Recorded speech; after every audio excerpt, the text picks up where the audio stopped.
Pada saat razia ini kita bukan razia penindakan, razia edukasi lah kita. Jadi sebentuk edukasi kepada masyarakat supaya patuh terhadap aturan, baik aturan lalu lintas, aturan kesehatan, aturan perpajakan kendaraan itu.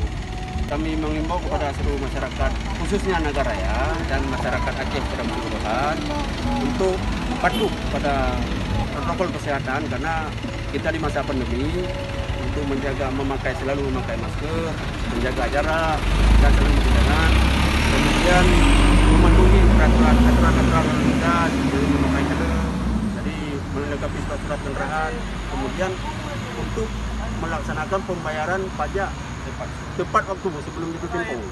Jadi menghindari denda dan lebih nyaman masyarakat pada saat melakukan perjalanan.